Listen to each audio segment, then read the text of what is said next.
السلام عليكم خوتي المغاربة. كنتمنى تكونوا بخير وعلى خير وفي أحسن الأحوال.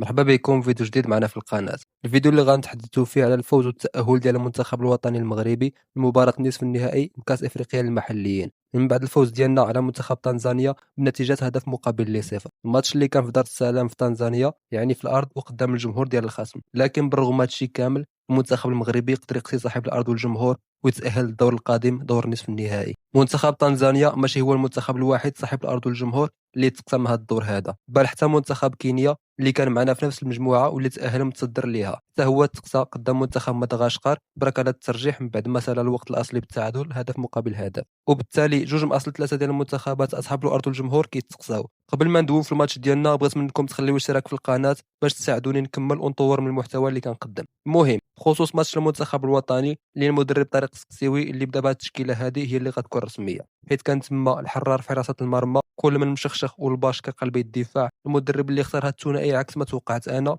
حيت السكسيوي اختار الباش عوض مفيد، وللاشاره راه ثلاثه من لاعبي قلوب الدفاع كانوا غايبين في هذا الماتش هذا. لكن على العموم المشخشخ والباش قدموا مستوى زوين وغطوا على ذاك الغياب ديال اللاعبين الاخرين، وبكل صراحه ما حسيناش بالفرق، بالرغم ان المشخشخ هذا راه اول ماتش كيبدا فيه رسمي فتبارك الله عليه. بالنسبه للاظهره كان تما كل بولكسوت وبالعامري، الاظهره اللي بكل صراحه اللي كيقدموا مستوى كبير بزاف، وبالخصوص بولكسوت في هذا الماتش هذا اللي دار فيه مستوى كبير بزاف. في الوسط كان الثلاثي ديال بوكرين خيري وحريمات اللي حتى هما داروا مستوى جيد، خصوصا بوكرين بالتمريرات اللي كيقدم للاعبين ديال خط الهجوم. اما بالنسبه للثلاثي الهجومي فراه كان تما مهري المليوي وبابا، هاد الثلاثي اللي دار مستوى نقدروا نقولوا عليه باللي مقبول، خصوصا بكثره الفرص اللي كتجيهم اللي ما كيقدروش يترجموها لاهداف. فمهم هذه هي التشكيله اللي بدا بها الناخب الوطني طارق السكسيوي. المهم بدا الماتش بمحاولات محتشمه من الطرفين بدون اي خطوره على الشباك، بقاو المنتخبين على هذا الحال حتى الدقيقه 13 من بعد ما تلعبت كره بشكل زوين من طرف اللاعب المنتخب الوطني سلاها المليوي بتسديده من بعيد، لكن الكره مشات فقط بين يدي الحارس. من بعد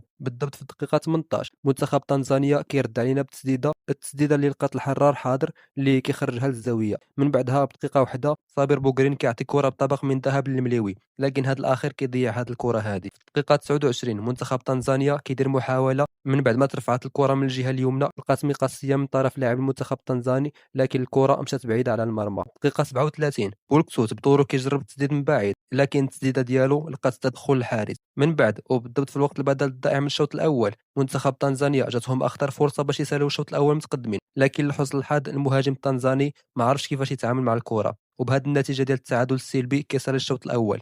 الشوط الثاني بالضبط في الدقيقه 49 صابر بوغرين كيعطي تمريره للمليوي وكيخليه وجها لوجه مع الحارس، لكن هذا الاخير كيضيع الكره بغرابه على فرصتين، الفرصه الاولى والفرصه الثانيه، يعني كان يقدر يتعامل معها بطريقه احسن. بصراحه بالرغم ان المليوي كيسجل لنا الاهداف الا وانه الفرص اللي كيسجل اكثر من الفرص اللي كيترجمهم للاهداف، فكنتمنى انه يخدم على هذه النقطه هذه. من بعد في الدقيقه 52 المنتخب كيتحصل على خطا اللي كينفذو صابر بوغرين بحيث كيرفع الكره للربيع حريمات، هذا الاخير اللي حتى هو كان يقدر يتعامل مع الكره بطريقه احسن. الجوله الثانيه اللي بان باللي الاداء ديال المنتخب الوطني تحسن مقارنه مع الجوله الاولى. المهم من بعد وفي الدقيقه 62 تلعبات كره زوينه من بين العناصر ديال المنتخب الوطني سالات عند مهري اللي كان يقدر يتعامل معها بطريقه افضل. من بعد جوج دقائق صابر بوغرين كيعطي كره بينيه لبالعامري، هذا الاخير اللي بدورو كيدخل الكره للمليوي، المليوي اللي كيساليها في الشباك التنزانيه، وبالتالي التقدم ديال المنتخب الوطني بهدف لصفر. بكل صراحه صابر بوغرين في هذا الماتش هذا دار مستوى كبير بزاف في التمريرات ديالو المفتاحيه. في رايي الشخصي ولو كان بيدي انا نعطيه هو جائزه رجل المباراه بسبب الاداء ديالو اللي كيقدم،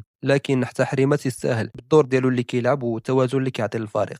المهم من بعد لاعبي المنتخب التنزاني داروا عده محاولات من اجل التعديل، لكن المحاولات ديالهم لقات فقط دفاع وحارس المنتخب الوطني. العشر دقائق الاخيره من الماتش عرفت اتجاه واحد وهو شباك حارس المنتخب الوطني مهدي الحرار، والحمد لله لاعبي المنتخب عرفوا يتعاملوا مع هذا الضغط هذا وقدروا يساليوا المباراه بانتصار وتاهل دور نصف النهائي واقصاء اصحاب الارض والجمهور. نصف النهائي اللي غنواجهوا فيه احد المنتخبين اما الجزائري او السوداني، فغالبا في وقت نشر الفيديو غيكون بان شكون هو الخصم ديال المنتخب. انا جايكم من المستقبل، راح نطحنا مع السنغال او داش دخل الجزائر ولا السودان، لا حول ولا قوه الا بالله. المهم طحنا مع السنغال. فمره اخرى مبروك علينا التاهل للمربع الذهبي، ونتلاقاو ان شاء الله قبل ماتش النصف النهائي باش ندويو على داك الماتش بالتفصيل. فدابا كنكون وصلنا لاخر الفيديو، اللي وصل لهنا بغيتو يخلي الاشتراك ديالو باش يعاون الشين انها تكبر وتوصل للناس اخرين. فيلا دابا ما بقى لي نقول لكم تهلاو في رزقكم وديما مغرب.